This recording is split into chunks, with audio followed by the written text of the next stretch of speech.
അനീഷ് അങ്ങനെ സ്ത്രീ വിരോധിയോ അങ്ങനെ ഒന്നുമല്ല. മനസ്സിൽ ഓൾറെഡി ഇങ്ങനെ ഒരു പ്ലോട്ട് ഉണ്ടാക്കിയിട്ടാണോ ബിഗ് ബോസിൽ കയറിയത്? അല്ലല്ല അതെ അല്ല അല്ല അല്ല അല്ല അല്ല ആ കണ്ണടച്ച് കിടക്കണ ആരുണ്ടു. അതെന്താന്ന് വെച്ചാൽ സ്ത്രീ വിരോധിയാണെന്ന് പറയുന്നതിനോട് ഞാൻ നമുക്ക് ആദ്യമായിട്ട് ഓഡിഷൻ വന്നപ്പോൾ എനിക്ക് നല്ല ഓർമ്മയുണ്ട്. അനീഷ് ഒരുപാട് നമ്മളോട് പറഞ്ഞു, ഞാനും അനീഷും തമ്മിൽ തർക്കിച്ചൊരു വിഷയമുണ്ട്. എല്ലാവർക്കും നമസ്കാരം. ബിഗ് ബോസ് സീസൺ 8 വരാൻ പോകുന്നത് അത് 8. ആ 8 ഞാനുണ്ട്. പിന്നെ എന്നെയൊക്കെ അവിടെ പിടിച്ച് കയറ്റാൻ മാത്രം ബിഗ് ബോസ് ആയില്ല. എന്നെ പോലെ ഒരു വലിയ ആളെയൊക്കെ മഹത്വകരമായിട്ടുള്ള വ്യക്തിയൊക്കെ കയറ്റണ ബിഗ് ബോസ് ഇനിയും വളരണമെന്നേ. അതവിടെ ഇരിക്കട്ടെ. അപ്പോൾ ഓക്കെ, ഞാനില്ലാട്ടെ, ഞാൻ ചുമ്മാ എന്നെ ഒന്നും വിളിച്ചില്ലടേ. പോട്ട് വിട്. ഞാൻ പോകണമെന്ന് ആഗ്രഹമുള്ളവരുണ്ടെങ്കിൽ താഴെ ഒന്ന് കമൻറ്റ് ചെയ്യട്ടെ. ഞാൻ ബിഗ് ബോസിൽ പോയിട്ട് അവിടെ എന്തായിരിക്കും കാണിച്ച് കൂട്ടാൻ പോകുന്നതെന്ന് കാണാൻ ആഗ്രഹമുള്ള ആരെങ്കിലും ഒരാളെങ്കിലും ഉണ്ടെങ്കിൽ താഴെ ഒന്ന് കമൻറ്റ്. അതിൽ @ബിഗ് ബോസ് എന്ന് പറഞ്ഞ് കമൻറ്റ് ചെയ്താലും മതി. എന്തായാലും നിങ്ങൾ എന്തെങ്കിലുമൊക്കെ കമൻറ്റ്. ഓക്കെ, അപ്പോൾ ബിഗ് ബോസ് സീസൺ 8 വരാൻ പോവുകയാണ്. മേ ബി സെപ്റ്റംബർ ഒക്കെ ഉണ്ടാവും എന്നാണ് പറയുന്നത്. ഓക്കെ, പ്രൊമോയും കാര്യങ്ങളും ഒക്കെ നടക്കുന്നുണ്ട്. ഓരോന്നൊക്കെ നമ്മളെല്ലാവരും കണ്ടതാണ്. പക്ഷേ ഇതുവരെ ബിഗ് ബോസ് സീസൺ 7 ഇറങ്ങാത്ത ഒരുത്തനുണ്ട്. അതാരെന്ന് ചോദിച്ചു കഴിഞ്ഞാൽ അനീഷ്. ആ പഴയ സെറ്റ് പൊളിച്ചിട്ടില്ലെങ്കിൽ ഇവൻ ആ സെറ്റിൽ തന്നെ പിടിച്ചിരുത്താം. അവിടെ ഇരിക്കട്ടെ, അതായിരിക്കും നല്ലത്. അവൻ ഇപ്പോഴും കണ്ണടച്ച് കിടക്കണം. ഞാൻ കണ്ടോ ബിഗ് ബോസ് പ്രസാദം, സുപ്രഭാതം ബിഗ് ബോസ്, ഈ ഒരു യൂണിവേഴ്സിൽ അവൻ നിൽക്കണം. അവൻ ഇതുവരെ വീട്ടിൽ വന്നിട്ടില്ല. എന്തോന്നടേ അനീഷ നീ ഇങ്ങനെ? ഇത്രയും പ്രായമില്ലടാ നിനക്ക്. ഇനിയെങ്കിലും ഒന്നും ബിഗ് ബോസിൽ നിന്ന് ഇറങ്ങി വീട്ടിൽ വന്നിരിക്കണേ. അവൻ ഇപ്പോഴും അവിടെ വന്നിരുന്നു. ഞാൻ അന്ന് മാസമായിരുന്നു കേട്ടാ, ഞാൻ വലിയ സംഭവമായിരുന്നു, എന്നെപ്പോലൊരു കിടിലോ വേറെ ഇല്ലായിരുന്നു, ഞാനായിരുന്നു മികച്ച പ്ലെയർ എന്ന് പറഞ്ഞ് സ്വയം പൊക്കിക്കൊണ്ട് അവിടെ ഇരിക്കുകയാണ്. അന്നത്തെ ആ വിഷയങ്ങളും പറഞ്ഞിരിക്കണം. കഴിഞ്ഞടാ, അത് കഴിഞ്ഞു പോയടാ. എന്തുപാടാണ് ഇങ്ങനെ? എല്ലാവരും ആ യൂണിവേഴ്സിറ്റിനെ വിട്ടുപോയി. കട്ടപ്പ അടക്കം പോയി. കട്ടപ്പയൊന്നും ഇപ്പം കാണാൻ പോലും ഇല്ല. കട്ടപ്പയൊക്കെ പോയി. അതുപോലെ കുത്തിത്തിരിപ്പ് എല്ലാം ആ യൂണിവേഴ്സിറ്റി വിട്ട് വീടുകളിൽ പോയി ചാച്ചിക്കോ എന്ന് പറഞ്ഞ് ചാച്ചിയതാണ്. പക്ഷെ നീ മാത്രം ഇപ്പോഴും അതിൻ്റെ അകത്ത് നിൽക്കുകയാണ്. എന്തോന്നടേ, ലൈം ലൈറ്റിൽ നിന്നെയൊന്നും ഒരു പട്ടി കുഞ്ഞുപോലെ സത്യം പറഞ്ഞാൽ തിരിച്ചു നോക്കുന്നില്ല. അനീഷേട്ടോ എന്ന് പറഞ്ഞൊന്നും ആരും വരുന്നുമില്ല. ഒന്നിനും കാണാനില്ല സത്യം പറഞ്ഞാൽ. ബേസിക്കലി നിന്നെയൊന്നും ഇല്ല. അപ്പോൾ നേരെ പോയിട്ട് അടുത്ത സീസൺ വരുന്നതിന് മുന്നേ ഒരു കോൺട്രവേഴ്സി അല്ലെ 10 ആളുടെ വായിലിരിക്കുന്ന തിളക്കുകൾ കേൾക്കാനായിട്ട് നീ ഒരു സാധനം അങ്ങോട്ട് തുടങ്ങി. ഏത് ലക്ഷ്മി നക്ഷത്രയുടെ ഇന്റർവ്യൂവിൽ പോയി അങ്ങോട്ട് ഇരുന്നു അടുത്ത്. അവിടെ പോയിരുന്നിട്ട് അയ്യോ ഇത്രയും അതപ്പതിച്ച പോരത്തെ. ഞാൻ ഒന്നും പറയണില്ല, നിങ്ങൾ എന്നെ കണ്ട് മനസ്സിലാക്കി. ചിലപ്പോൾ നിങ്ങളെല്ലാവരും കണ്ടാണ്. ഇവൻ എന്ത് ഇങ്ങനെ എന്നാണ് ഞാനിരുന്ന് ആലോചിക്കുന്നത്. അവൻ ഇപ്പോഴും അതിൻ്റെ അകത്ത് നിൽക്കുകയാണ്. സീസൺ 7 അനുമോൾ ആ ഒരു കോൺട്രവേഴ്സിയിൽ നിൽക്കുകയാണ്. അവൻ ഇതുവരെ തിരിച്ചു വന്നിട്ടില്ല. അനുമോളൊക്കെ അവളെ കാര്യം നോക്കി, അവളുടെ കരിയർ നോക്കി അവൾ സെറ്റായിട്ട് പോണ്. നീ ഇപ്പോഴും ഇരുന്ന് കുറ്റം പറഞ്ഞുകൊണ്ടിരിക്കുകയാണ്. നന്നാവടെ, എന്താടാ വാര്യടാ താൻ നന്നാവത്തെ. ഇങ്ങനെ ഒരുത്ത ഇവനെയൊക്കെ എന്തിന് കണ്ണടച്ച് കിടക്കണ കണ്ടെങ്കിൽ മാറിയിരി അങ്ങോട്ട് ചുമ്മാ അവൻ്റെ. എന്തായാലും നമുക്ക് ലക്ഷ്മി നക്ഷത്രയുടെ ഇന്റർവ്യൂവിൽ അനീഷിന്റെ ഭാഗങ്ങൾ കാണാം. വന്നിരിക്കുകയാണ് അണ്ണൻ കാലം നിവർത്തി ഒരു ഇരിപ്പുണ്ട്. ഇരിപ്പ് കണ്ട എന്താ ഇരിപ്പ് പോതുണ്ടാ. ബിഗ് ബോസ് ഹൗസില് അനീഷ് ഇങ്ങനെ കയറുന്നു, ആദ്യമായിട്ട് കാലെടുത്ത് വെക്കുന്നു, അതിനുശേഷം പിന്നാലെ അനുക്കുട്ടി കാലെടുത്ത് വെക്കുന്നു. അപ്പോ ഈ തിരിഞ്ഞു നിന്നിട്ട് അനുവിന്റെ അടുത്ത് ചോദിക്കുന്നുണ്ട്, ഭയങ്കര ആറ്റിറ്റ്യൂഡൊക്കെ ഇട്ടിട്ട് ആരാ മനസ്സിലായില്ല എന്നൊക്കെ ചോദിക്കുന്നുണ്ട്. അത് സത്യത്തിൽ ഒരു സ്ട്രാറ്റജി ആയിരുന്നോ? സത്യം പറഞ്ഞു അനുവിനെ അറിയേയില്ലായിരുന്നോ? അനുവാകെ പ്ലിങ്ങായി പോയി, ചമ്മിപ്പോയി. അത് മനഃപൂർവ്വം പറഞ്ഞാണ്. അല്ല അനുമോൾ അറിയാത്ത ആൾക്കാരുണ്ടെന്ന് എനിക്ക് തോന്നുന്നില്ല കേട്ടോ, സീരിയസ്ലി. എന്തുവാ അവളിപ്പോ എന്താ പറയുക, സോഷ്യൽ മീഡിയയിലായാലും കത്തി നിൽക്കുന്ന ഒരാളായിരുന്നു. അതുപോലെ തന്നെ സീരിയൽ മേഖലയിലും സാധാരണക്കാരായ പ്രേക്ഷകരുടെ ഇടയിലും അമ്മമാരുടെ ഇടയിലൊക്കെ ഒരു കണ്ണിലുണ്ണി എന്ന് വേണമെങ്കിൽ പറയുന്ന രീതിയിൽ അത്രയും ഫേമസ് ആയിട്ട് നിൽക്കുന്ന ഒരു മുഖം അറിഞ്ഞൂടത്ത് നീ ഈ ലോകത്തല്ലേടെ ജീവിക്കുന്നത്. അപ്പോൾ പറയുന്നില്ല, ഞാൻ എൻ്റെ കൃഷിയും കാര്യങ്ങളും പയറും വാഴക്കൊലയായിട്ട് പോവുകയാണ് എന്ന് തള്ളാനാണെങ്കിൽ നീ അവിടെ മാറിയിട്ടും തള്ളു. എനിക്കതേ പറയാനുള്ളൂ. അയ്യോ എനിക്കറിയത്തില്ല, ഞാനിതൊന്നും കാണത്തില്ല. ഇതൊന്നും കാണാത്ത നീ എങ്ങനെയാണാ ബിഗ് ബോസിൻ്റെ അകത്ത് വന്ന് ബിഗ് ബോസിൽ കയറാൻ വേണ്ടി എത്ര വർഷം കൊണ്ട് നീ പ്രയത്നിക്കുന്നെന്ന് പറഞ്ഞു. സോഷ്യൽ മീഡിയ ഹാൻഡിൽ ചെയ്യാത്ത, സോഷ്യൽ മീഡിയ യൂസ് ചെയ്യാത്ത ഒരുത്തനാണെങ്കിൽ നീ എങ്ങനെ എനിക്കതാണ് അറിയണ്ട. എന്തായാലും ബാക്കി നീ പറയാം. ഇനിയിപ്പോൾ ഞാൻ കയറി വെടി വെച്ചിട്ടുണ്ട എന്തെങ്കിലും. അത് ഒന്ന് ആലോചിച്ച് നോക്കി. ഇപ്പൊ നമ്മള് റിയൽ ലൈഫില് ഇപ്പൊ ഞാൻ ടി വിയിലൂടെ ഒക്കെ കണ്ടിരിക്കുന്ന ഈ പറയുന്ന വ്യക്തി ഉണ്ടല്ലോ, കുറച്ചും കൂടെ എന്താ പറയാ, എനിക്ക് തോന്നി നാച്ചുറൽ ആയിട്ടാണ് എനിക്ക് ഫീൽ ചെയ്യുന്നുണ്ടായിരുന്നത്. നാച്ചുറൽ എന്ന് പറയുമ്പം മനസ്സിലായില്ല എനിക്ക്. കാട്ടിൻ്റെ അകത്താ എന്തുവാടേ നീ ഉദ്ദേശിക്കുന്ന? ക്രീമൊക്കെ ഇട്ടുന്നതായിരിക്കും. ഓ ഈ വ്യക്തി എടേ അനിമോൾ ക്രീം ഇട്ട് വന്നാലും ഇല്ലെങ്കിലും അവിടെ കണ്ടപ്പോൾ മനസ്സിലായടേ, എല്ലാവർക്കും മനസ്സിലായടേ. അവള് ഫസ്റ്റ് എൻട്രി എടുത്തപ്പോഴേ മനസ്സിലായി. നിനക്ക് മാത്രം മനസ്സിലാവില്ല, നിനക്ക് മാത്രം ഒന്നും അറിഞ്ഞൂടാ. എടാ തള്ളാതെ എനിക്ക് കേട്ട് വാഴേ, ഞാൻ അതേ പറയത്തുള്ളൂ നിന്നെ. തള്ളലോട് തള്ളൽ, ഇങ്ങനെ തള്ളൂടെ. അനിമോളെ കണ്ടിട്ടോണ്ട് മനസ്സിലായില്ലെന്ന്, അവള് നാച്ചുറൽ ലുക്ക് അല്ലെന്ന്. ആയിക്കോട്ടോ എടാ പോട്ടാ, എന്തോന്നിട്ടാ നീ ഇങ്ങനെയും വധൂരി ആവാമട്ടാ, എന്തരട്ടാ. അവനൊന്നും മനസ്സിലാവാൻ വേണ്ടില്ല. ഓ ഞങ്ങൾ ടി വിയിൽ കണ്ട്, ടി വിയിൽ അവളെ മേക്കപ്പ് ഇട്ടല്ലടാ നിൽക്കണം പൊട്ടാ. ഇവൻ ആരടാ, ഇവൻ ഏതാ? അയ്യേ, അവൾ ടി വിയിൽ സീരിയലിലായാലും അഭിനയിക്കുന്ന ആ ഒരു ഇതിൽ അവള് സ്റ്റാർ മാജിക്കിലായാലും മേക്കപ്പ് ഇട്ടിട്ടല്ലേ നിൽക്കുന്നത്, അതേപോലെ അല്ലേ മേക്കപ്പ് ഇട്ട് അതിൽ വന്നത്. പിന്നെ നിനക്ക് എന്താ മനസ്സിലാവാത്ത? മാച്ചം ഇവൻ ആ യൂണിവേഴ്സിൽ നിന്ന് ഇറങ്ങിയിട്ടില്ല. ഇപ്പോഴും ബിഗ് ബോസ് സീസൺ 7 അകത്തേക്കാണ്. ഇപ്പൊ ലാലേട്ടൻ വരും, അടുത്ത ചോദ്യം ചോദിക്കും, PSC ക്വസ്റ്റ്യൻ ചോദിക്കും, നമുക്ക് പറയാം ഉത്തരം, ക്വിസിൽ പങ്കെടുക്കാം എന്നുള്ള മൂഡിൽ നിൽക്കുകയാണ്. പക്ഷെ സ്റ്റാർ മാജിക്കിൽ കണ്ടപ്പോൾ നാച്ചുറൽ ആയിട്ടാണ് എനിക്ക് ഫീൽ ചെയ്യുന്നത്. പക്ഷെ അവളെ 2 കരിക്കെടുത്ത് തലയെ പിടിച്ചിരുന്നു, നാച്ചുറൽ എന്നറിയിക്കുക. എന്റെ പോട ഏഞ്ചി ചുമ്മാ.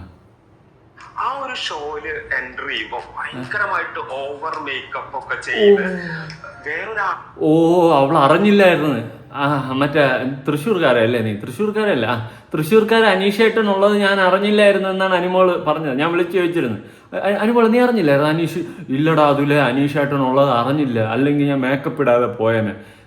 തള്ളാതെ എണീച്ച് പോടാ. ളെ പോലെയാണ് എനിക്ക് തോന്നിയത്. ഇപ്പൊ ലക്ഷ്മി എന്റെ അടുത്തിരിക്കുമ്പോഴും അതല്ല, ലക്ഷ്മി ഇപ്പൊ അടുത്തിരിക്കുമ്പോൾ ലക്ഷ്മി ഇപ്പം മേക്കപ്പ് ചെയ്തിട്ടുണ്ട്, നന്നായിട്ട് മേക്കപ്പ് ചെയ്തിട്ടുണ്ട്. അപ്പൊ നേരിട്ട് കാണുമ്പോ ചിലപ്പോ നമുക്ക് ഒരു ഡിഫറൻസ് ഉണ്ടായിരിക്കും. മനസ്സിലായി. അനുമോളം മനസ്സിലാവാത്തത് നിനക്ക് മാത്രമേ ഉള്ളൂ, ബാക്കി എല്ലാവർക്കും മനസ്സിലായി. ഇടാ തള്ളാതെ പറ. അന്ന് ഞാൻ ഇങ്ങനെ ചുമ്മാ എറിഞ്ഞതാണ്, അന്തസ്സുണ്ടാ. അന്ന് ഞാൻ ഇങ്ങനെ ചുമ്മാ അവളാക്കിയതാണ്. അവളങ്ങനെ ഇനിയിപ്പോൾ അവള് അത്രയ്ക്ക് പൊങ്ങണ്ട എന്ന് പറഞ്ഞുകൊണ്ട് ഞാനൊന്ന് ആക്കിയതാണ് എന്ന് പറഞ്ഞു അവിടെ തീരായിരുന്നു. എനിക്കറിയത്തില്ല, ഞാൻ ഈ മേക്കപ്പ് ഒക്കെ ഇട്ട് വരുന്നവരെയൊന്നും കണ്ടാലേ എനിക്കറിയത്തില്ല. ലക്ഷ്മി നക്ഷത്രമാണോ ഇത് ഇരിക്കുന്നത്? മേക്കപ്പ് ഇട്ടപ്പോൾ എനിക്ക് അങ്ങോട്ട് ആളെ മനസ്സിലായില്ല. കുലകൾ ഉലഞ്ഞാടുന്നു. പറ, ഞാൻ പറയുന്നതിന്റെ ട്രൂ സെൻസ് ലക്ഷ്മിക്ക് മനസ്സിലായോ? നിന്റെതൊക്കെ ഊഹിച്ചെടുക്കാനേ പറ്റത്തുള്ളൂ ലക്ഷ്മി. എടി ലക്ഷ്മി, നിനക്ക് വേറെ ആരെയും കിട്ടിയില്ലേ? നിനക്ക് നല്ലൊരു ചാനലില്ലേ, എത്ര മില്യൺ ഫോളോവേഴ്സ് ഒക്കെ ഇല്ലേ? വേറെ ആരെങ്കിലും ഒക്കെ വിളിച്ചുകൊണ്ട് നിർത്തിയാൽ പോരായിരുന്നു. എത്രയോ ആൾക്കാരുണ്ട് ഇതല്ലാണ്ട്. വിളിച്ചുകൊണ്ട് ഇരുത്തിയിരിക്കുന്നു. അവൻ്റെ തള്ളു കേൾക്കാനും ഫീൽഡ് ഔട്ട് ആയിപ്പോയി ഇവനൊക്കെ. ഇതിനേക്കാൾ നീ ആറാട്ടെണ്ണ വിളിച്ചിരുത്തി ഇന്റർവ്യൂടെ, ആറാട്ടെണ്ണ അലിൻ ജോസ് പെരേര കണ്ടോണ്ടിരിക്കാനെങ്കിലും ഒരു രസമുണ്ട്. ഈ ഫീൽഡ് ഔട്ട് ആയവനെയൊക്കെ പിടിച്ചുകൊണ്ടിരുത്തി ഇന്റർവ്യൂ എടുക്കുന്ന എന്തിനാ ലക്ഷ്മി? ഇപ്പൊ അനീഷേട്ടന്റെ ഫാൻസ് ഇളവും. ഇതുകൊണ്ടോ നീ പറയും നമ്മുടെ അനീഷേട്ടന് എന്ന് പറഞ്ഞുകൊണ്ട് ഇളവും. കുഴപ്പമില്ല, ഇളവിയോടെ മാറി ചൊറിഞ്ഞിട്ട് എഞ്ചു വെക്കോ, എനിക്കറിയണ്ട. നീ പറയാനുള്ളതൊക്കെ പറയടേ അനീഷേ. എനിക്കറിയുന്ന അനീഷ അങ്ങനെ സ്ത്രീ വിരോധിയോ അങ്ങനെ ഒന്നുമല്ല. മനസ്സിൽ ഓൾറെഡി ഇങ്ങനെ ഒരു പ്ലോട്ട് ഉണ്ടാക്കിയിട്ടാണോ ബിഗ് ബോസിൽ കയറിയത്? അതെ. നീ പുറത്ത് പറഞ്ഞെന്താ ഞാൻ ആട്ടൊക്കെ വരുമെന്ന് പറഞ്ഞുകൊണ്ടാണ് നീ പുറത്ത് അവരുടെ അടുത്ത് പറഞ്ഞുകൊണ്ട് ഇതിൻ്റെ അകത്ത് കയറി പോയത്. എന്നിട്ട് അവിടെ പോയിട്ട് നീ വേറെ സ്ട്രാറ്റജി ഇറങ്ങി. നീ വിചാരിച്ചെന്തോന്ന്, മറ്റേ വെടികൊണ്ട പക്ഷിയെ പോലെ നിന്ന് കഴിഞ്ഞാൽ നിനക്ക് ഓട്ടം നിന്ന് നാട്ടിൽ ജയിപ്പിച്ചു വിടുമെന്നാണ്. പണ്ണമാട്ടെ. നിനക്ക് പിന്നെ കുറെ ഓണ സപ്പോർട്ടുകൾ ഉണ്ടായിരുന്നു, വാണ സപ്പോർട്ടുകൾ, അല്ലാണ്ട് ഒരു സപ്പോർട്ടും ഇല്ലായിരുന്നു. സത്യോടെ നീയൊക്കെ എന്ത് ദുരന്തമാണ്. നിന്നിൽ ഒരു ക്വാളിറ്റി ഇല്ല എന്ന് ഞാൻ ആ ബിഗ് ബോസിൽ എപ്പോൾ മനസ്സിലാക്കിയെന്ന് കറക്റ്റ് ഞാൻ പറയട്ടാ. അനുമോളെ ലാസ്റ്റ് ഘട്ടത്തിൽ എല്ലാം കൂടി വളഞ്ഞിട്ട് ആക്രമിച്ച ഒരു സമയം ഉണ്ടായിരുന്നു. ഓക്കെ, വളഞ്ഞിട്ട് ആക്രമിച്ച ആ ബിൻസിയും കുൻസിയും എല്ലാം കൂടിയൊക്കെ ഇട്ട് വളഞ്ഞിട്ട് ആക്രമിച്ച സമയത്ത് നീ അതിന് തലയ്ക്ക് തലേ ദിവസം എന്താണ് അവളെ ഇഷ്ടമാണെന്ന് എന്തോ പോയി പറയുന്നത്. ഓക്കെ, അവളെ റിജക്ട് ചെയ്ത് നൈസായിട്ട് ഹാൻഡിൽ ചെയ്ത് റിജക്ട് ചെയ്ത് ബിഗ് ക്വാളിറ്റി ആയിട്ടാണ് എനിക്കന്ന് മനസ്സിലായത്. ഓക്കെ, എന്തായാലും നിന്നെ പോലെ ഒരുത്തന്നെ മറ്റേ തല വെച്ച് നിന്നെ റെയിൽവേ ട്രാക്കിൽ വെച്ച പോലെ ആവുമായിരുന്നു. അത് വെച്ചതിനകത്ത് എന്തോ അനുമോളുടെ ഏറ്റവും വലിയ ഭാഗ്യമായിട്ടാണ് ഞാൻ കാണുന്നത്. ഓക്കെ, അപ്പം നീ ആ വിഷയം ഉണ്ടാകുന്നതിൻ്റെ 2 ദിവസം മുന്നേ എങ്ങാണ്ടാണ് അവളെ പ്രപ്പോസ് ചെയ്യുന്നത്. എന്നിട്ട് അവളത് റിജക്ട് ചെയ്ത് പോയി.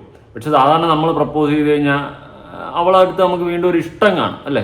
ഇപ്പം ഞാനൊരു പെൺകുട്ടിയെ പ്രപ്പോസ് ചെയ്യണം, അവളെ റിജക്ട് ചെയ്താൽ എനിക്കൊരു ഇഷ്ടം കാണും. ചിലപ്പോൾ ഞാൻ കുറച്ചുകൂടിയൊക്കെ ഒന്ന് ട്രൈ ചെയ്യും വളയ്ക്കാനായിട്ട്, അല്ലെങ്കിൽ ചിലപ്പോൾ വേണ്ടെന്ന് വെച്ചിട്ട് പോകും. പക്ഷേ ആ പെണ്ണിന് എവിടെയെങ്കിലും ഒരു ആപത്തിന് നിൽക്കുന്ന അല്ലെങ്കിൽ എന്തെങ്കിലും ഒരു സിറ്റുവേഷനിൽ വേസ്റ്റായിട്ട് നിൽക്കുന്ന ഒരു സിറ്റുവേഷൻ നമ്മൾ കണ്ടു കഴിഞ്ഞാൽ നമ്മൾ ഏറെ ഹെൽപ്പ് ചെയ്യും. ഞാൻ അങ്ങനെയാണ് കേട്ടോ, ഞാൻ പ്രപ്പോസ് ചെയ്ത് അവളെ റിജക്റ്റ് ചെയ്തിട്ട് അവളെ പാട്ടിന് പോയി ഞാൻ എൻ്റെ പാട്ടിന് പോയാലും അവൾക്ക് എന്തെങ്കിലും സിറ്റുവേഷനിൽ എവിടെയെങ്കിലും നിൽക്കുന്നത് അല്ലെങ്കിൽ പെട്ട് നിൽക്കുന്ന അല്ലെങ്കിൽ 10 ആൾ ചീത്ത വിളിക്കുന്നത് കണ്ടു കഴിഞ്ഞാൽ ഞാൻ കയറി ഇടവിട്ട് അവൾക്ക് വേണ്ടിയിട്ട് സംസാരിക്കും.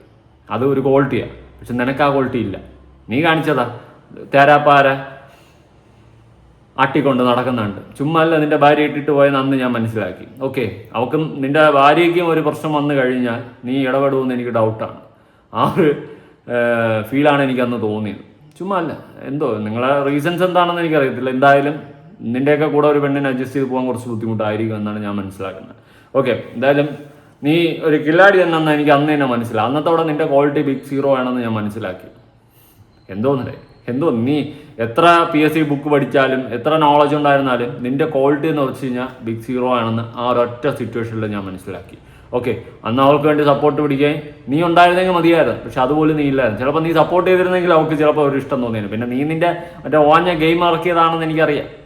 അതങ്ങനെ പറഞ്ഞും കൊണ്ട് ഒരു മാസ് കാണിച്ച് വോട്ട് അനുമോളുടെ ഫാൻസിൻ്റെ വോട്ടും കൂടി പിടിക്കാനുള്ള ഒരു കളി കളിച്ചതാണ്. അല്ലെങ്കിൽ ഇമാതിരി മൈൻഡിലൊന്നും നിൽക്കാൻ പറ്റത്തില്ലേ? എന്തായാലും ക്വാളിറ്റി ഇല്ലാത്തവനെ പറ.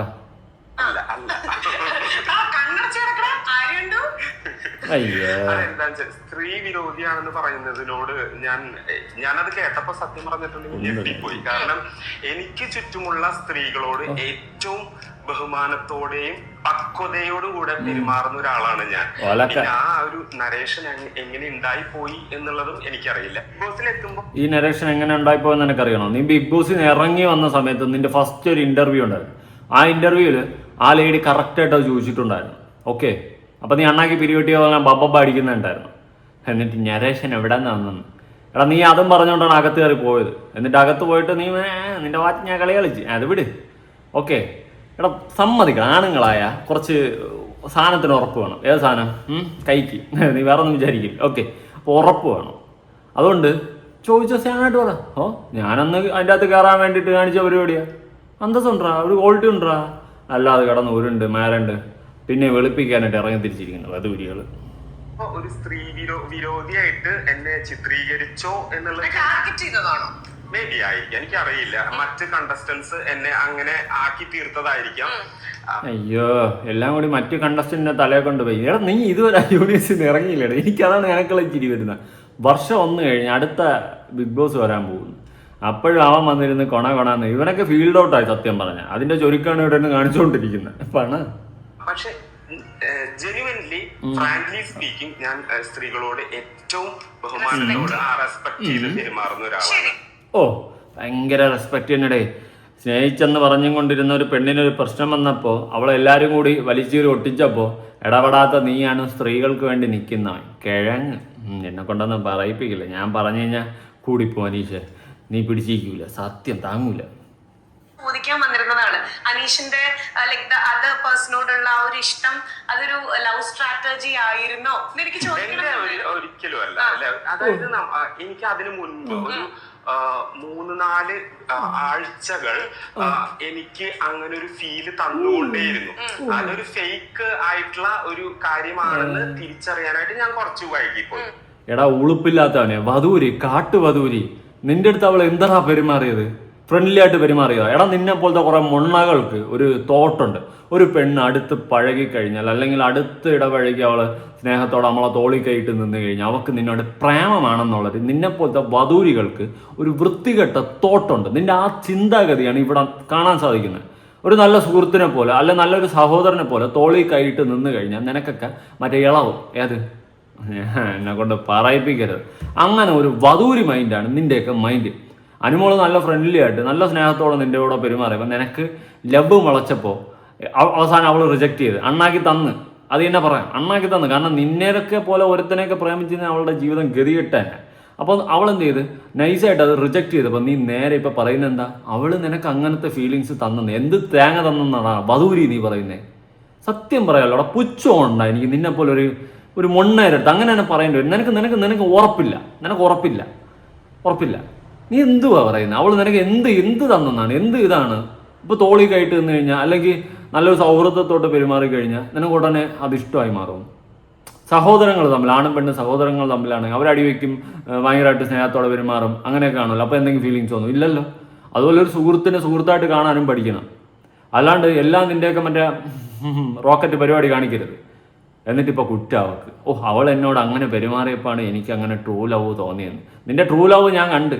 അവളെ റിജക്റ്റ് ചെയ്തപ്പോൾ നിന്റെ ഉള്ളിൽ എവിടെയെങ്കിലും ഒരു തുരുമ്പ് ഇഷ്ടം നിനക്കുണ്ടായിരുന്നെങ്കിൽ ആ പെണ്ണിനെ എല്ലാം കൂടി എടുത്തിട്ട് വലിച്ചീറി ഒട്ടിച്ചപ്പോൾ നീ അവൾക്ക് വേണ്ടിയിട്ട് ഒരു വാക്കെങ്കിലും സംസാരിക്കുന്നു. മിണ്ടിയാടാ ഒരു പട്ടി നമ്മൾ എടുത്ത് ഒരു പട്ടിക്കുട്ടിയെ വളർത്തി കഴിഞ്ഞാൽ അത് നമുക്ക് ഒരു പ്രശ്നം വന്നു കഴിഞ്ഞാൽ കൂടെ നിൽക്കുമല്ലോടാ. ആ ഒരു ക്വാളിറ്റി പോലും നീ കാണിച്ചില്ല. നിനക്ക് പിന്നെ എന്നാ വാങ്ങാത്തൊരു ഇഷ്ടമെന്നാടാ നീ പറയുന്നത്? വധൂരിപ്പയല്ലേ വന്നിരിക്കുന്ന കൊണയടിക്കാം. ഒരു വർഷം കഴിഞ്ഞിട്ട് വീണ്ടും അവനെ കൊണാൻഡ്രയും കൊണ്ടാവും വീണ്ടും വന്നിരിക്കുന്നത്. നിന്നെപ്പോലെ ഒരു കാട്ടുവധൂരി മൊണ്ണ. ഞാൻ പറഞ്ഞെന്നായിപ്പോവും, അത് കൂടിയും പോവും. നീ മിണ്ടായിരിക്കുന്നതായിരിക്കും നല്ലത് അനീഷ. നിന്റെ ബിഗ് ബോസ് മറ്റേ ചവിട്ടുകൂത്തേം കൊണ്ട് ഇറങ്ങി വീട്ടിൽ പോയി കമന്നണമെന്ന് പറഞ്ഞു. ഒരു വർഷം കഴിഞ്ഞപ്പോൾ വീണ്ടും കൊണയടിക്കാൻ വന്നിരിക്കണം. അവൾ അന്ന് അങ്ങനെ ചെയ്ത് ഇങ്ങനെ ചെയ്ത് അവളെനിക്ക് കോപ്പ് തന്നു എനിക്ക് പോടാൻ ചെയ്യും വധൂരി. അതുല്ലേ സോറിയടാ അനീഷ, ഞാനൊന്ന് ഇമോഷണലായിപ്പോയി. നീ അവിടെ മിണ്ടായി. നിന്നെ 10 തെറി വിളിക്കാൻ വേണ്ടി വന്നതാ. ഇത്രയിൽ ഒതുക്കിയത് നിന്റെ രക്ഷ. എനിക്ക് അതില് ഒരു വിഷമവും ഇല്ല. കാരണം നിനക്ക് മറ്റേ എടുത്ത് എറിഞ്ഞു തന്നെ എനിക്ക് പോടാ, എനിക്ക് തള്ള എനിക്ക് എടാ പോടാ അയ്യടാ ഞാൻ വല്ലതും വിളിച്ച് പറയൂടാ. എനിക്ക് അങ്ങനെ ഫീൽ ചെയ്തിരുന്നു. ഞാൻ അതാണ് പറയുന്നത്, എനിക്ക് അങ്ങനെ ഫീൽ ചെയ്തിരുന്നു. അങ്ങനെ കുറച്ച് എന്താണ് മേ ബി അതാ പറഞ്ഞത്, എനിക്ക് സെലിബ്രിറ്റികളെ കുറച്ച് പേടിയാണ്. കാരണം അയ്യോ സെലിബ്രിറ്റികളെ പേടിയാണോ വാവേ? എടാ വാവേ സെലിബ്രിറ്റികളെ പേടിയാണോ നിനക്ക്? കുനിഞ്ഞിരി. ഇവരുടെ ഒരു ഇമോഷണൽ കാര്യങ്ങൾ എന്ന് പറഞ്ഞാൽ ഫേക്ക് ആണ്. കുറെ സ്ഥലങ്ങൾ നിന്റെ ഇമോഷൻ എല്ലാം ഭയങ്കര ട്രൂ ആണ്. അതുകൊണ്ടല്ലേ അവളെ എല്ലാരും കൂടി എടുത്തിട്ട് ആക്രമിച്ചപ്പോൾ നിന്റെ ഇമോഷൻ ഭയങ്കര ട്രൂ ആയിരുന്നു. പിടികൊണ്ട പന്നിയെ പോലെ നടന്നത് കാട്ടുമണ്ണ. എന്നിട്ട് വന്നിരുന്ന് പറയുന്നു സെലിബ്രിറ്റീസിന്റെ ഇമോഷൻ എല്ലാം ഫേക്ക് ആണെന്ന്. നിന്നോളം ഫേക്ക് അവിടെ ആരുമില്ല. നിന്നെക്കാളും ബെറ്റർ ആർജെ ബിൻസിയാണെന്ന് എനിക്ക് തോന്നിപ്പോയി. സത്യം ബിൻസി, ബിന്നി, കട്ടപ്പ, നിങ്ങളെല്ലാം ബെറ്റർ ദാൻ ഹിം. പിന്നല്ലാണ്ട് എടാ നിന്നോളം ഫേക്ക് ആരുമില്ലടാ. നീയാണ് literally fake, the fake personality. നീ എന്താണെന്ന് നാട്ടുകാർ നല്ലോണം അറിഞ്ഞു. എക്സ്പോസ് ആണ്. പിന്നെയും കിടന്ന് മെഴുകി അതിൻ്റെ പുറകെ പിന്നാലെ വാരിയിട്ട് മെഴുകി ഉളത്തനങ്ങൾ കാണിക്കുക. അവനെ പോലെ പോയിട്ടേ ഉള്ളൂ. ഇപ്പോഴും ഈ സെലിബ്രിറ്റി ലൈഫ് എന്ന് പറഞ്ഞാൽ ഫേക്ക് ആണ്. ഞാൻ ലക്ഷ്മിയോട് തുറന്നു പറയാം. ലക്ഷ്മി നീ സെലിബ്രിറ്റി ഇല്ല, നിന്റെ അണ്ണാക്കി പിരിവിട്ടിരിക്കണം. കൊടുക്കടി മറുപടി. അവൻ്റെ ഇതൊക്കെ സമയത്തിനും കാലത്തിനും കൊടുക്കണം. ഫേക്ക് നിന്നെ പോലെ ഫേക്ക് വേറെ ഇല്ലടാ. നാറയെന്ന് പറ. എന്താ ലക്ഷ്മി നീ ഇങ്ങനെ?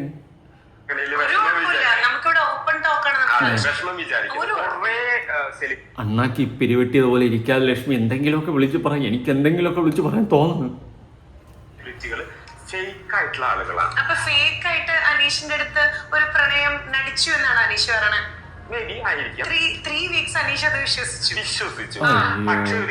ആണോടോ അനീഷിന്റെ ഫേക്ക് പ്രണയം നടിച്ചാണോ? ആണോടാ? എടാ മണ്ണേ നീ ചുമ്മാ അല്ലടാ ഇട്ടിട്ട് പോയത്. ഇപ്പൊ എനിക്ക് മനസ്സിലായടാ എല്ലാം. വീണ്ടും വന്നിരുന്ന് കൊണയവധികാരം അടിക്കണം. നിന്നെപ്പോലത്തെ ഒരുത്തൻ്റെ കൂടെ ഏതെങ്കിലും പെണ്ണ് ജീവിതത്തിൽ ജീവിക്കുമോ? കഷ്ടോടാ അനീഷ, കഷ്ടം, പരമകഷ്ടം. ഷർട്ട് കൂട്ടാൻ മറന്നുപോയി. പറ. അങ്ങനെയല്ല എന്ന് ഞാൻ എങ്ങനെ തിരിച്ചറിഞ്ഞേ? അത് ആ ഒരു വീഡിയോ കൂടെ ഒക്കെ നിങ്ങൾ കണ്ടിരിക്കും. അങ്ങനെയല്ലാന്ന് ഞാൻ തിരിച്ചറിഞ്ഞൊരു നിമിഷം അവിടെ ലൈൻ കട്ട്. എടാ പോടാ. നീ പ്രപ്പോസ് ചെയ്യുന്നു, നിന്റെ ഇഷ്ടപ്രകാരം അവള് നിന്റെ അടുത്ത് ഇഷ്ടപ്പെടണം. എടാ നിന്നെയൊക്കെ ജീവിതത്തിൽ ഒരു പെണ്ണ് സ്നേഹിക്കില്ല. ഉള്ള കാര്യം ഞാൻ പറയാം. സീരിയസ്ലി എങ്ങനെയാണ് ഒരു പെണ്ണ് സ്നേഹിക്കും? നീ പ്രപ്പോസ് ചെയ്തു, അവൾ റിജക്റ്റ് ചെയ്തു, അതോടെ അവൾ ഫേക്കാണ്. എന്ത് ഫേക്ക്? എന്ത് മാങ്ങാത്തൊരു? എടാ ഒരു പെണ്ണ് അടുത്ത് പഴകിക്കഴിഞ്ഞാൽ നിന്നെ പോലെയുള്ള ഞരമ്പന്മാർക്ക് കുരു പൊട്ടും. അവനങ്ങ് ഒന്നുമില്ല. ഫേക്കാടാ നീ. ഫേക്ക് പേഴ്സണാലിറ്റി, പക്കാ ഫേക്ക്, ലിറ്ററലി ഫേക്ക് നീയാ. ഓക്കെ, ആ പെണ്ണല്ല. നിന്നെപ്പോലെ ഒരു വധൂരി. സത്യം എത്രത്തോളം കൊടും ഫേക്കാണ് നീ എന്ന് ഇവിടെ നിന്ന് മനസ്സിലാക്കാം.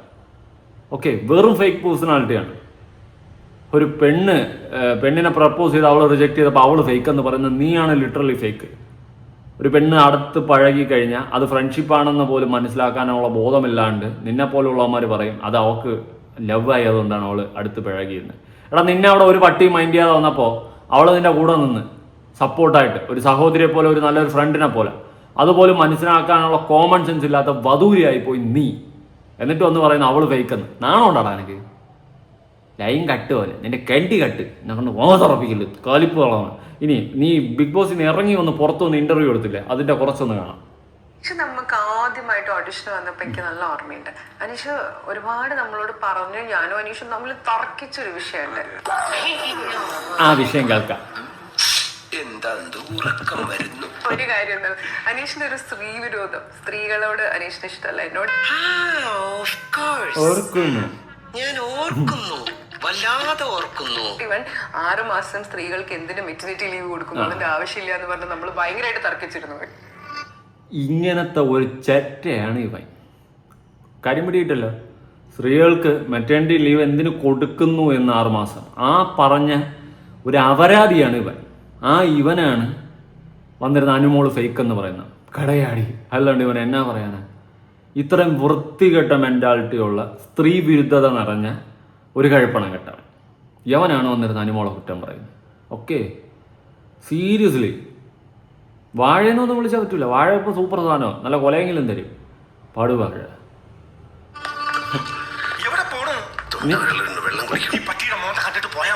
അനീഷ് പറഞ്ഞു, എനിക്ക് അകത്ത് ചെന്ന് സ്ത്രീകൾക്ക് കൊടുക്കുന്ന ഒരുപാട് കൺസിഡറേഷനെ കൊണ്ടും പരിഗണനകളെ പറ്റിയും സംസാരിക്കണം. അനീഷിന് മനസ്സിൽ എങ്ങനെ ഈ സ്ത്രീ വിരോധം വന്നു എന്ന് ജനങ്ങളോട് അവയർനെസ് കൊടുക്കണം. അതൊന്നും ചെയ്തില്ലല്ലോ. ഇതേതാണ്ട് എലിക്കടിയിൽ സുനോട്ട് എടുക്കാനും പറ്റില്ല, കെണി ചുമന്നുകൊണ്ട് നടക്കുകയും ചെയ്യണം. മെറ്റേണിറ്റിയുടെ കാര്യം പറഞ്ഞില്ല എന്നുള്ളത് കറക്റ്റ് ആണ്. പക്ഷെ ചില കാര്യങ്ങൾ കൃത്യമായിട്ട് പറഞ്ഞിട്ടുണ്ട് എന്ന് തന്നെയാണ് ഞാൻ വിശ്വസിക്കുന്നത്. തൊലിക്ക് കട്ടി കൂടുതലായിരുന്നു സത്യം. ഇവനെപ്പോലെ ഒരു ഫേക്ക് പേഴ്സണാലിറ്റി പറയില്ലേ, ഇവനൊക്കെ തലക്കയറ്റി ചുമന്നുകൊണ്ട് നടന്ന കുറെ വിഡ്ഢികളായിട്ടുള്ള ആൾക്കാരുണ്ട് കേട്ടോ. അവരെ പറ്റിക്കപ്പെട്ടവർ, പറഞ്ഞിട്ട് കാര്യമില്ല. ഓക്കെ, അവൻ്റെ സ്ത്രീകൾക്ക് മെറ്റേണിറ്റി ലീവ് പറ്റത്തില്ല. പിന്നെ നിനക്ക് തരാടാ 6 മാസം, നീ പറ പിന്നെ.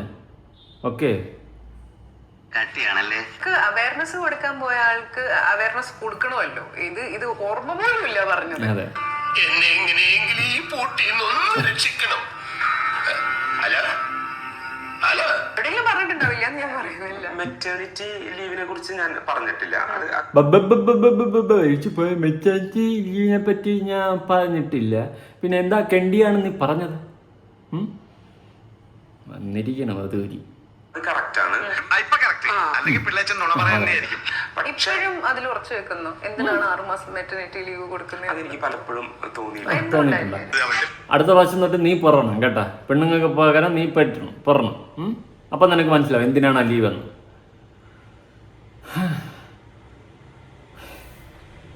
എന്ത് പറയാം ഇവന്? സ്ത്രീകൾ പറ, എന്ത് പറയാം ഇവന്?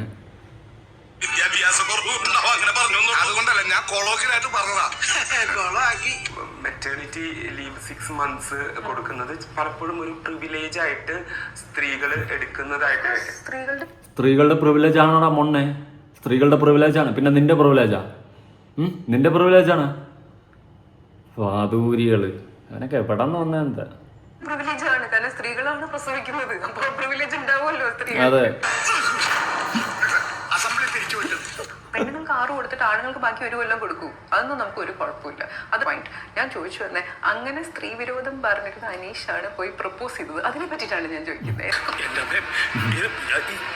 എനിക്കറിയില്ല ഇങ്ങനെയാണ് സ്ത്രീകളോട് ഇത്രയും ഇഷ്ടമല്ലാത്ത അനീഷ് ഈ ഒരു അവസ്ഥയിലേക്ക് വന്നത്. പറ്റിപ്പോയടാ. വേണ്ട വേണ്ട, നീ പലതവണ പറഞ്ഞതാ, കേട്ടില്ല. ഞാൻ ജീവിതത്തിൽ ആദ്യമായിട്ടാണ് ഇത്രയും സ്ത്രീകളും പുരുഷന്മാരും ഒരുമിച്ച് ഒരു ബെഡ്റൂമിൽ കിടക്കുന്നത് കാണുന്നത്. അല്ല, നമ്മളെല്ലാം പിന്നെ ഡെയിലി 10-50 സ്ത്രീകളെയും പുരുഷന്മാരെയും പിടിച്ച് ഒരുമിച്ച് കട്ടിൽ കിടത്തുക. നീ എന്ത് മൊണ്ണത്തനോടാ പറയുന്നേ?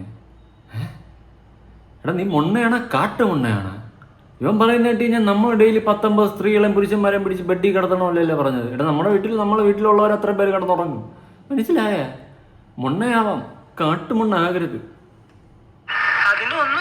ഇല്ല. അപ്പൊ അങ്ങനെയൊക്കെ ആയിപ്പോ പതിയെ സ്ത്രീ വിരുദ്ധത എന്ന് പറയുന്ന ഒരു കാര്യം മാറിപ്പോയതായിരിക്കും. ഇപ്പൊ 100 ദിവസമാണല്ലോ. അതിൽ നിങ്ങൾ തമ്മിൽ ഫ്രണ്ട്ഷിപ്പ് തുടങ്ങുന്ന ഒരു 45 ഡേ ഒക്കെ കഴിഞ്ഞിട്ടാണോ? അപ്പൊ അത്രയും സമയം കൊണ്ട് അത് മാറിയോ?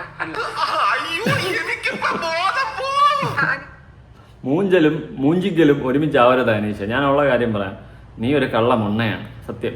നിന്നെപ്പോലെ ഒരുത്തനെയൊക്കെ എക്സ്പോസ് ആവണം. നീ എക്സ്പോസ് ആണ്. എന്നിട്ട് നിന്നെയൊക്കെ താങ്ങി നടക്കുന്ന ആരെങ്കിലും ഉണ്ടോ എന്ന് എനിക്കറിയത്തില്ല. സത്യം പറഞ്ഞാൽ ഇപ്പോഴൊക്കെ നിന്നെയൊക്കെ ഒരു പട്ടിക്കുഞ്ഞു പോലും മൈൻഡ് ചെയ്യുന്നില്ല. നീയൊക്കെ ഏവനെന്നാണ് നാട്ടുകാർ ഇപ്പം ചോദിക്കുന്നത്. സീരിയസ്ലി ഇങ്ങനെയൊക്കെ ഒരുത്തം ഉണ്ടോ എന്ന് പോലും നാട്ടുകാർക്ക് അറിയത്തില്ല. ഇപ്പം ലക്ഷ്മി നക്ഷത്രയുടെ ഈ പറയുന്ന ഇന്റർവ്യൂ വന്നതുകൊണ്ടാണ് നിന്നെ ഒരു 10 പട്ടിക്കുഞ്ഞെങ്കിലും ഇപ്പം തിരിഞ്ഞു നോക്കിയത്. അല്ലെങ്കിൽ ഒരു പട്ടിക്കുഞ്ഞു പോലും നിന്നെ തിരിഞ്ഞു നോക്കില്ല. അതാണ് വേറൊരു സത്യം. ഓക്കെ, നീയൊക്കെ എന്തുമാത്രം ഒരു മ്ലാച്ഛകരമായിട്ടുള്ള വിഷങ്ങളാണെന്ന് ഇവിടെ നിന്ന് എക്സ്പോസ് ആവുകയാണ് സത്യം പറഞ്ഞ്. എന്തായാലും അനുമോളെ, നീ രക്ഷപ്പെട്ട് അന്ന് നീ ഇവനോട് എങ്ങാണ്ട് ഓക്കെ പറഞ്ഞാൽ നിന്റെ ജീവിതം നായ നക്കിയ അവസ്ഥയാവുന്നത്. നായ നക്കിയാലും നമുക്ക് സഹിക്കാം. ഇതൊരു അവസ്ഥ, വല്ലാത്തൊരവസ്ഥയാവുമായിരുന്നു. പിന്നെ നീ മറ്റേ കച്ചിട്ടിറക്കാനും വയ്യ, ചവച്ചിട്ട് തുപ്പാനും വയ്യാത്ത അവസ്ഥയിലായിപ്പോയാണ്. എന്തായാലും you have been saved. Okay, അപ്പോൾ എന്തായാലും നിങ്ങളുടെ അഭിപ്രായങ്ങളും കാര്യങ്ങളും ഉറപ്പായിട്ട് താഴെ കമൻറ്റ് ചെയ്യുക. ഇവനെയൊക്കെ ആരെങ്കിലും സപ്പോർട്ട് ചെയ്യണം മനുഷ്യന്മാർ. അവൻ്റെ മെറ്റേണിറ്റി ലീവും കൊണ്ടാവും വന്നിരിക്കുന്നത്. അഞ്ജനയാ. അപ്പോൾ ശരി, പുതിയൊരു വീഡിയോ ഇടണം. ബൈ.